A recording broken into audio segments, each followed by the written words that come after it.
اور programme break پہ گئے اور بریک سے واپس آئے تو پتہ چلا کہ پروگرام جو ہے وہ آف ایئر ہو گیا. تو سب کچھ ہوا. یعنی ہر حکومت میں صحافیوں کا استحصال ہوتا ہے، لیکن یہ تنقید کا مقصد صرف اصلاح کرنا ہے، اس سے کوئی فائدہ حاصل کرنا نہیں ہے. اگر فائدے حاصل کیے ہوتے تو آج پاکستان میں ہماری بھی کوئی گاڑیاں ہوتی، لندن میں بھی کوئی گاڑی ہوتی. ہم تو جب پاکستان جاتے ہیں وہاں پر بھی بسز میں، رکشوں میں، ٹیکسیز میں سفر کرتے ہیں. یہاں بھی ہمارے یہی حالات ہیں، ٹرینز کے اندر سفر کرتے ہیں. تو یہ فائدہ حاصل کرنا نہیں تھا، انصاف ہوتا ہوا نظر آنا چاہیے. لیکن سوری ٹو سے جسٹس طارق مسعود صاحب نے جو یہ بات کہی، بہت ہی عجیب سا ایک جملہ انہوں نے کہا. اور کیا کہا؟ وہ یہ کہتے ہیں کہ دیکھیں نا ایسے پھر سچ سامنے آتا ہے. جسٹس طارق مسعود صاحب جو ہیں ان کے ساتھ پوری ہمدردی ہے، but that he is not the next chief justice of Pakistan. 2 chief justice اس بینچ کے اندر بیٹھے ہیں مستقبل کے، وہ چلے جائیں گے. اور ان کا ایسا کہنا یہ کچھ سمجھ میں نہیں آیا. جب ایک دلیل موجود ہے، ایک پریسیڈنٹ قاضی فائز عیسیٰ صاحب، ان کے ایک متر اور ان کے دوست اور ان کے پیار کرنے والے ایک سینئر جج ہیں ان سے، چیف جسٹس آف پاکستان، ان کا اسحاق ڈار کے کیس کے اندر ایک فیصلہ موجود ہے کہ 164 کا بیان ایسے ریکارڈ نہیں کروایا جا سکتا. اس میں آپ کو ملزم کو سامنے بٹھانا پڑے گا جس کے خلاف الزام ہو، پھر اس پہ جرح ہوگی اور پھر اس کے بعد جو ہے اسے ریکارڈ کروایا جا سکتا ہے. لیکن ایسا کہنا کہ دیکھیں نا سچ جو ہے وہ ایسے ہی سامنے آتا ہے نا کہ پہلے ایک ملزم تھا، پھر وہ شریک ملزم بنا اور پھر اس کے بعد جو ہے اس کے درجات جو ہیں وہ نیچے نہیں گئے بلکہ بلند سے بلند تر ہوتے گئے. پھر ویورز اب یہ سوال کہ کیا سائفر کیس سپریم کورٹ میں فارغ ہو گیا ہے؟ اچھا، اب جسٹس طارق نے ایف آئی اے تفتیشی افسر کے بغیر نوٹس پیش ہونے پر برہمی کا اظہار کرتے ہوئے کہا کہ آپ کو کس نے بلایا. اچھا، یہ وہی بات ہے جو میں نے اس سے پہلے بھی آپ کے سامنے رکھی. اب اس میں نا جسٹ یہ جو سوال کہ کیا سائفر کیس سپریم کورٹ سے فارغ ہو گیا، اچھا مجھے ایسا لگ رہا ہے، یہ میری اپنی انڈرسٹینڈنگ ہے، میں غلط بھی ہو سکتا ہوں، لیکن یہ فیصلہ 2-1 سے عمران خان کے حق میں آئے گا. اور اس میں سب سے اہم نقطہ یہ ہے کہ آپ نے ایف آئی اے کو نوٹسز کر دیے اور ایف آئی اے اس میں آ کر کیا جواب دائر کرتا ہے، یہ بہت ہی اہم سوال ہے. وزارت خارجہ سے سوال کیا جائے گا، ان سے پوچھا جائے گا، یہ بھی بہت اہم سوال ہے. اور ان تمام سوالوں کا جواب جو ہے وہ ہمیں 1-2 دن میں مل جائے گا. لیکن اس سے پہلے دیکھنا یہ ہوگا کہ حکومت وقت کیا تیزی دکھائے گی، عدالت سے کیا استدعا کی جاتی ہے. اس ٹرائل کو کالعدم قرار دے دیا گیا، ختم ہو گیا.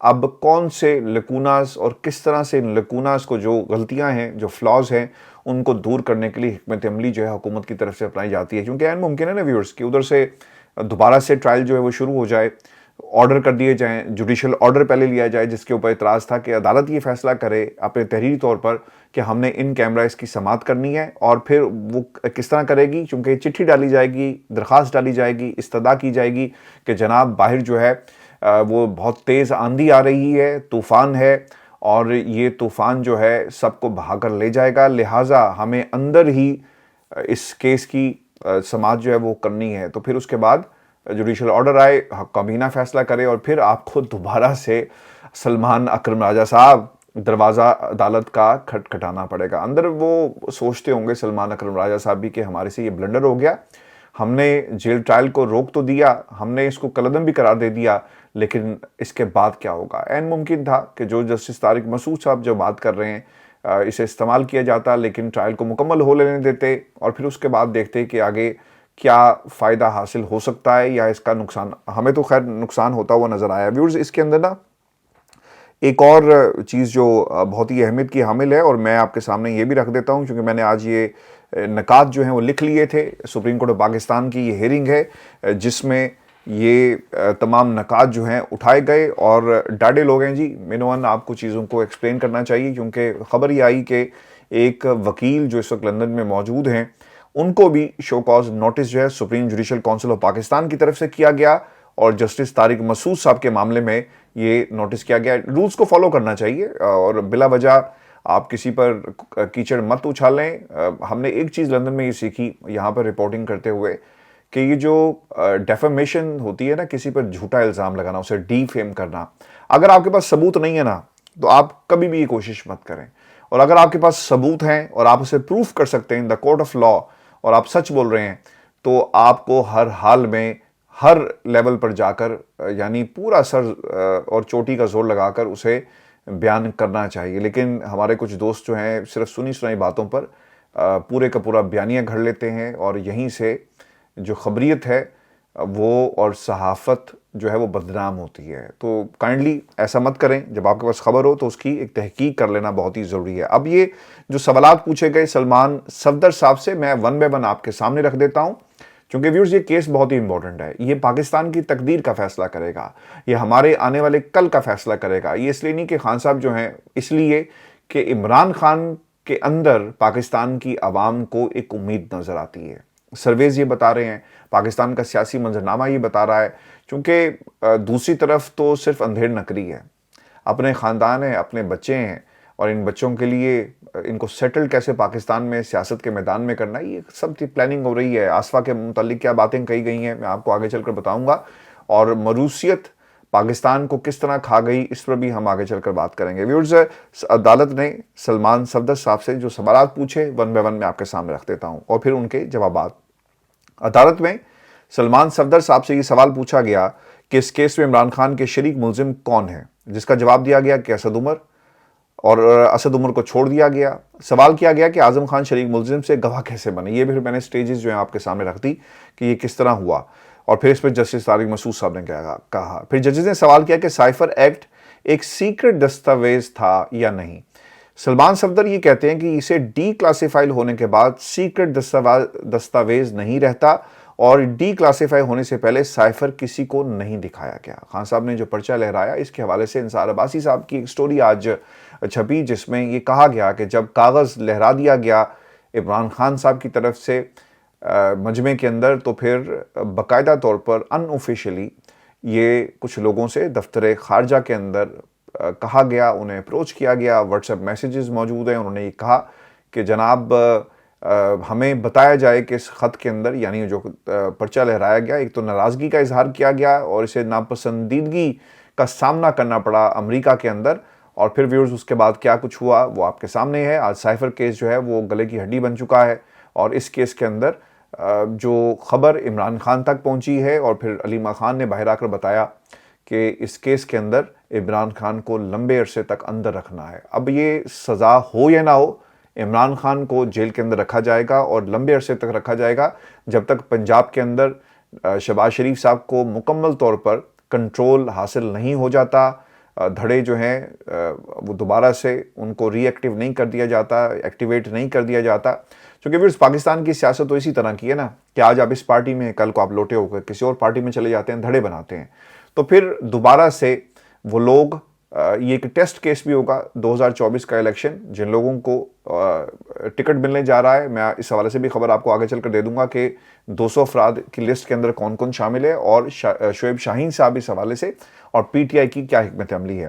پھر سائفر کیس میں عمران خان کو نہیں چھوڑا جائے گا. عمران خان کی بہن علیمہ خان یہ کہتی ہیں کہ انہیں کوئی امید نہیں، chairman P T I cipher case سے باہر آئیں گے. انہوں نے فیصلہ کیا ہوا ہے کہ عمران خان کو جیل سے نہیں نکالنا. یہ سٹیٹمنٹ جو ہے ان کی بہن کی طرف سے آ گیا. اب سائفر کیس کے اندر نوٹسز ہو چکے ہیں، اور کچھ دنوں کے اندر اس کا بھی فیصلہ ہو جائے گا. لیکن دیکھنا یہ ہے کہ سائفر کیس کے اندر سپریم کورٹ عمران خان کی ضمانت اگر کنفرم ضمانت دے بھی دے اور ضمانت ہو جائے، تو کیا ایسا نہیں ہو سکتا کہ ٹرائل شروع ہو اور دوبارہ عمران خان کی گرفتاری ڈال دی جائے، اور پھر آپ کیا کریں گے؟ اور ویورز، آپ کو عمران خان سے ہی جڑی ہوئی دوسری خبر بھی دے دیں کہ 2 روزہ جسمانی ریمانڈ نیب کی عدالت سے عمران خان کا دے دیا گیا ہے. اور نیب کا یہ موقف ہے کہ ہم نے کچھ چیزیں ریکور کرنی ہے، اور پھر انہوں نے ایک سوال نامہ عمران خان کو جو ہے دوبارہ سے دے دیا. میری اطلاعات کے مطابق یہ وہی سوال نامہ ہے جو بار بار عمران خان کو دیا جاتا ہے، اور وہی سوالات ایک ریپیٹ ٹیلی کاسٹ کے اوپر لگے ہوئے ہیں جو عمران خان کے حوالے کر دیے جاتے ہیں. اور صرف مقصد یہ ہے کہ اسے ٹیکنیکل گراؤنڈز کے اوپر الجھایا جائے.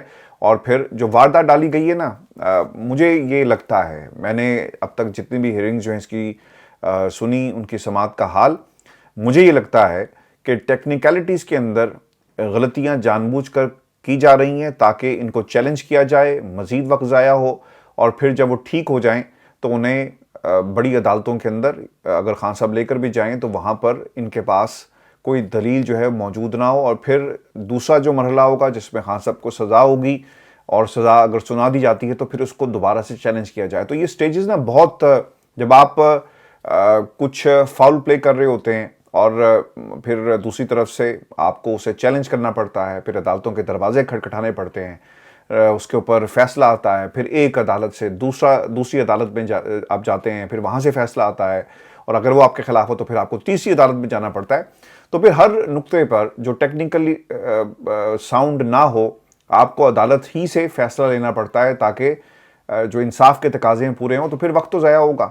تو یہی اس پورے کھیل کے اندر جو ہے ہمیں اس وقت ڈیلنگ ٹیکٹکس والی جو لاجک ہے وہ نظر آ رہی ہے۔ ویورز، نیب نے ایک اور جھوٹ یہ بھی بولا کہ اس کیس میں اصل دستاویزات مطلوب ہیں جو علی ظفر ایڈوکیٹ کی تحویل میں ہیں، لیکن حقیقت میں یہ تمام دستاویزات جو ہیں نیب پہلے سے ہی اپنی تحویل میں لے چکا ہے، اور صرف ڈیلنگ ٹیکٹک سے زیادہ ہمیں یہ کیس نظر نہیں آتا۔ پاکستان کے اندر یہی کچھ ہوتا ہے اور یہی کچھ ہوتا رہا کہ عدالتوں کو انتقام کے لیے، اداروں کو انتقام کے لیے آپ استعمال کرتے ہیں، اور اس وقت پاکستان کے اندر ہم ویورز یہی دیکھ رہے ہیں۔ اور ویورز، آپ کو بلاول زرداری صاحب کے حوالے سے بھی خبر دے دیں، بہت ہی اچھی بات ہے کہ ایک نوجوان سیاستدان لوگوں کے درمیان کھڑا ہو کر سچ بول رہا ہے، اور انہوں نے کیا سچ بولا؟ سچ اتنا بول دیا کہ انہیں یہ بھی یاد نہیں رہا کہ جس کرسی کی وہ مخالفت کر رہے ہیں، جس حکومت کی اور جس اتحاد کی وہ مخالفت کر رہے ہیں، اور جو انہوں نے پول کھولا ہے لوگوں کے درمیان جا کر، اور انہی لوگوں کے درمیان جا کر جب وہ اپنی باری being the prime minister of the country لینے کی کرتے ہیں، تو ان سے کچھ نہ ایک غلطی ہو گئی اور وہ کچھ زیادہ ہی سچ بول گئے۔ اور کیا یہ سچ کی عادت ہے یا پھر سلپ آف ٹنگ؟ انہوں نے کہا کہ 16 ماہ کی حکومت کے اندر پی ڈی ایم نے معیشت کا نعرہ لگایا لیکن فلاپ ہو گئے، مسلم لیگ نون جن کے ہم اتحادی تھے، جن کی ہم تعریفیں کرتے ہوئے نہیں تھکتے تھے، وہ نون لیگ سے مہنگائی لیگ بن گئی۔ پھر ہم نے ان کے خاندان پر تنقید کی، پھر ان کی سیاست پر تنقید کی، پھر ان کو پاکستان کی جو اسٹیبلشمنٹ کا آشرواد ہے اس کے اوپر تنقید کی، چونکہ یہ آشرواد ہمیں حاصل نہیں تھی۔ اور پھر شاید وہ یہ بھی بھول گئے کہ یہ وہی حکومت تھی جس کے وہ وزیر خارجہ تھے۔ انہوں نے یہ کہا کہ معیشت کا نعرہ لگایا، معیشت ٹھیک نہیں ہوئی، اور ہم کیا ایسا نہیں کر سکے کہ ہمیں جو خارجی محاذ تھا وہاں پر بھی کامیابی نہیں مل سکی۔ تو یہ سوال اپنے آپ سے پوچھیں نا، آپ کیوں لوگوں کو جا کر ذلیل کر رہے ہیں، ان سے پوچھ رہے ہیں اور ان کو یہ ایک طرح سے مشکل میں ڈال رہے ہیں کہ وہ یاد کر کے آپ کو بتائیں کہ آپ وزیر خارجہ تھے، اور اگر خارجی محاذ کے اوپر ناکامیاں ہوئی تو وہ آپ کی وجہ سے ہوئی، اور آپ نے جو کچھ کیا، جو غلطیاں دہرائی ہیں، اس میں آپ کا سارا جو غلطیوں کا پرندہ آپ پی ڈی ایم پہ ڈال رہے ہیں۔ اگر سب کچھ اتنا برا تھا تو ٹھوکر مارتے اس حکومت کو، پی ڈی ایم کی حکومت گرا دیتے اور کہتے کہ جاؤ شہباز شریف جا کر اعتماد کا ووٹ لو، اور ہم تمہارے ساتھ نہیں ہیں کیونکہ ہم حکومت نہیں کر سکتے کیونکہ تم فیل ہو گئے۔ آصف علی زرداری صاحب کے لیے شاید یہ آسان ہوگا نا آپ کہنا کہ حکومت کے مزے بھی لیے اور ہر قسم کے مزے لیے، اور مزے لینے کے بعد آپ کہیں گے یار ہم تو اس حکومت کا حصہ بن کے پچھتائے۔ جب آپ وزارتوں کے، پروٹوکولز کے، ہیلی کاپٹرز کے اور اسٹیٹ گیسٹ بن کر آپ دوسرے ممالک میں پاکستان کی نمائندگی کر رہے تھے، تو تب آپ کو کیوں یاد نہیں آیا؟ آپ کا تو پاکستان میں وقت ہی نہیں گزرا، اور آج اگر آپ کو یاد آ گیا کہ یار یہ غلطی ہو گئی، تو پھر لعنت ہے ایسی غلطی کے اوپر اور لعنت ہے ایسی سیاست کے اوپر جو صرف آپ اپنے لیے کر رہے ہیں اور کسی کے لیے نہیں کر رہے۔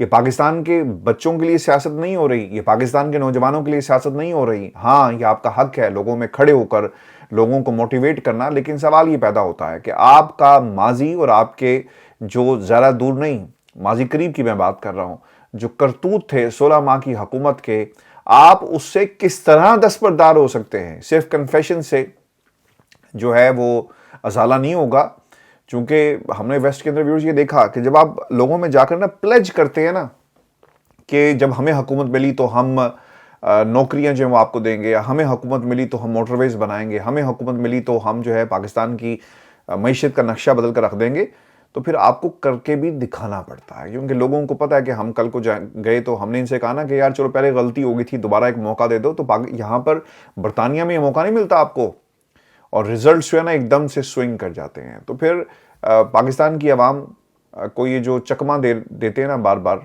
یہ آپ کو مہنگا بھی پڑے گا۔ پھر آج انہوں نے نا ایک اور کام بھی کیا، انہوں نے آصفہ کے لیے پاکستان کی عوام اور پاکستان کے لوگوں کو استعمال کیا۔ اسٹیج پہ کھڑے ہو کر کہہ رہے تھے کہ مجھے پتا چلا ہے کہ آپ کی یہ درینہ خواہش ہے۔ کہاں سے ہوگی بھائی درینہ خواہش؟ پاکستان کی عوام کیا چاہتی ہے کہ سیاستدان کا بیٹا، اس کا پوتا اور پھر اگلی نسل جو ہے وہ پاکستان کی عوام پر حکومت کرے؟ کہاں لکھا ہوا ہے؟ یہ 2023 کا پاکستان ہے بلاول، یہ وہ پاکستان نہیں جو آپ کے نانا نے بنایا، یا پھر وہ پاکستان جس کے اوپر آپ کے نانا جو ہیں وہ حکومت کرتے رہے، یا وہ پاکستان جو آپ کے نانا کے دور میں پاکستان جو ہے وہ 2 لخت ہو گیا۔ یہ وہ پاکستان نہیں ہے، 2023 کا پاکستان ہے۔ یہاں پر شعور کا جن جو ہے وہ بوتل سے باہر آ چکا ہے۔ لوگ سوچتے ہیں، سمجھتے ہیں، ان کے پاس خود سے فیصلہ کرنے کی جو صلاحیت ہے نا، وہ ایک موبائل فون ہے جو ہر وقت ان کو بتا رہا ہے کہ کیا سچ ہے، کیا غلط ہے۔ آپ کے بیانات یقیناً اگر اس وقت بھی آرکائیوز موجود ہوتی تو درجنوں نہیں ہزاروں ایسے بیانات ہوں گے جن پر آپ کے نانا نے یو ٹرن لیا، آپ کے بڑوں نے یو ٹرن لیا۔ آپ عمران خان کے بارے میں یا کسی اور کے بارے میں کہتے ہیں نا، تو کاش اس وقت بھی کیمرہ اور اس طرح سے آرکائیو چیزیں ہو رہی ہوتی تو لوگ نکال کر سوشل میڈیا پر آپ کو دکھاتے کہ ماضی میں آپ کے بڑے جو ہیں کیا کرتے رہے۔ پھر انہوں نے ایک اور کام یہ کیا ہے ویورز، اور بہت ہی عجیب سا کام یہ کیا ہے کہ آصفہ بھٹو کے لیے اب یہ جو مانگ رہے ہیں نا، یہ فیصلہ کس کا ہے؟ آبویسلی یہ ان کے اپنے گھر کا فیصلہ ہے۔ اور جب آصفہ کی تقریریں پہلی مرتبہ لانگ مارچ پہ وائرل ہوئی یا کروائی گئی یا انہوں نے آ کر خطاب کیا، تو لوگوں نے نا، یہ جو بڑے نام نہاد صحافی ہیں، انہوں نے کہنا شروع کر دیا کہ دیکھیں جی بی بی کی جھلک نظر آتی ہے۔ تو ہم نے چاٹنا ہے اس جھلک کو، ہم نے کیا کرنا ہے؟ ہمارا مسئلہ ایک ہے، پانی دو۔ ہمارا مسئلہ یہ ہے کہ تعلیم دو۔ ہمارا مسئلہ یہ ہے کہ پاکستان کی معیشت کو ٹھیک کرو۔ ہمارا مسئلہ یہ ہے کہ ہمارے بچے جو ہے نا کشتیوں میں کیوں مرتے ہیں، یہ پاکستان کی خوشحالی کے لیے مریں کیوں نہ؟ پاکستان کے اندر رہتے ہوئے اپنے خون پسینے سے جو ہے وہ ترقی کا راستہ پاکستان کی آنے والی نسلوں کے لیے کیوں نہ اختیار کریں اور راستہ کیوں نہ بنائیں؟ ہمارے بچے جو ہیں وہ اچھے مستقبل کی خاطر اپنی جانوں کو قربان کر رہے ہیں۔ یہ جانیں اتنی گئی گزری نہیں ہے کہ یہ اس طرح قربان ہو جائیں اور آپ کے بچوں اور پھر ان کے بچوں کے لیے قربان ہم کرتے رہیں۔ ہمارے مسائل کا حل جو ہے وہ آپ کو نکالنا پڑے گا، ادروائز آپ تقریریں کریں اور پاکستان کی عوام جو ہے کسی صورت بھی آپ کی یا کسی اور خاندان کی غلامی قبول نہیں کرے گی۔ ویورز، ایک ویڈیو نواز شریف صاحب کی بھی وائرل ہوئی اور اس ویڈیو کے اندر وہ بیٹھے ہوئے ہیں، بہت اچھی بات ہے۔ مجھے جو ویڈیو کو دیکھ کر خوشی یہ ہوئی ہے نا کہ مریم کو میں نے نا یہاں پر ہارلے اسٹریٹ کلینک کی سیڑھیوں پر روتے ہوئے دیکھا، میں آپ سے جھوٹ نہیں بول رہا، اور اپنی ماں کے لیے روتے ہوئے دیکھا، اور ان کے والد جب یہاں سے جا رہے تو ایک فیملی آپ کو بہت زیادہ دکھ آپ کو ان کی آنکھوں میں، ان کے باڈی لینگویج پر دونوں بچوں کے نظر آیا۔ حسن اور حسین دونوں کو میں دیکھتا تھا یہاں پہ، اور میں نے کئی ماہ یہاں کھڑے ہو کر رپورٹنگ کی، تو ایک مجھے فیل یہ ہوا کہ ٹھیک ہے، باپ بیٹی اکٹھے ہو گئے اور وہ اپنے اچھے دنوں کا ایک تذکرہ کریں۔ لیکن مجھے ایک چیز بتا دیں کہ آپ نے پاکستان کے بچوں کے لیے کیا کیا؟ یہ خاندان میں، میرا، ہمارا اس سے باہر نکلتے نہیں ہیں۔ آصفہ کی سیاست کو اب جو ہے نا وہ پر لگیں گے، اور آپ دیکھیے گا اسی طرح اس خاندان نے پاکستان کی عوام کے لیے کیا کیا۔ لوگ آج ٹی وی پر بیٹھ کر بہت سارے ملا جو ہے نا وہ کہتے ہیں کہ دیکھیں جی ترقی ایوب کے دور میں ہوئی اور نواز شریف کے دور میں ہوئی، تو بھائی اب ترقی آگے کرنی ہے کہ نہیں کرنی؟ اور اس ترقی کا راستہ کیا ہے؟ حکومتیں بناؤ، جمہوریت کا راستہ ہموار کرو، لوگوں کو الیکشن لڑنے دو۔ یہ سائفر اور جو باقی آپ جو کام کر رہے ہیں نا، یہ ایک سازش ہے، اور سازش جو آپ کر رہے ہیں یہ کسی فرد کے خلاف سازش نہیں ہو رہی ہے بلکہ پاکستان کے خلاف ہو رہی ہے۔ کاش وہ یہ کہتے ہیں نا اس ویڈیو کے اندر کہ مریم میرا دل کرتا ہے کہ پورا پاکستان جو ہے ایسی سڑکیں ہو جائیں، سب بالکل اسی طرح ہریالی جیسا مری کے اندر ہے، پورے پاکستان میں ایسی ہریالی ہو۔ اسی طرح لوگ پورے ملک سے جو مری جا کر ٹریول کرتے ہیں، پاکستان کے اندر ہر جگہ جو ہے میری دعا ہے کہ اللہ تعالیٰ یہ سب کچھ کرے، اور اگر ہمیں اللہ نے موقع دیا تو ہم ضرور کریں گے۔ اب مسئلہ پتہ ہے کیا ہے؟ ان پر تنقید کیوں ہوتی رہے گی؟ میں آپ کو آج یہ بھی بتا دیتا ہوں۔ تنقید اس لیے ہوتی رہے گی کہ انہوں نے راستہ غلط اختیار کیا، اور دنیا میں کوئی ایسی نظیر نہیں ملتی کہ آپ اتنے عرصے بعد، 4 سال بعد آپ کو اپیل کا حق جو ہے وہ دوبارہ دے دیا جائے۔ تو یہ تنقید اب دائمی ہے اور ہمیشہ ہوگی، کیونکہ آپ نے غلط راستہ اختیار کیا۔ اگر اس وقت اپیل کرتے اور اسلام آباد ہائی کورٹ یا کوئی اور عدالت ان کو سرخرو کر دیتی، تو آج ہم بھی کہتے ہیں کہ نواز شریف صاحب جو ہیں وہ عدالتوں سے سرخرو ہو کر باہر آئے۔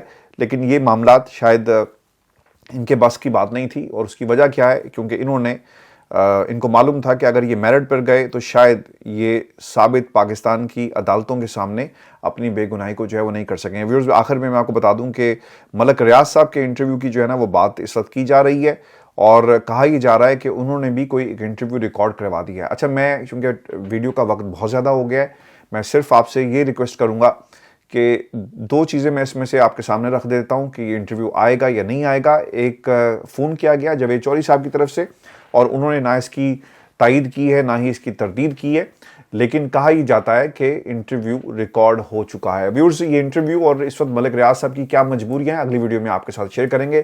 اجازت دیجیے، اللہ نے کے بعد۔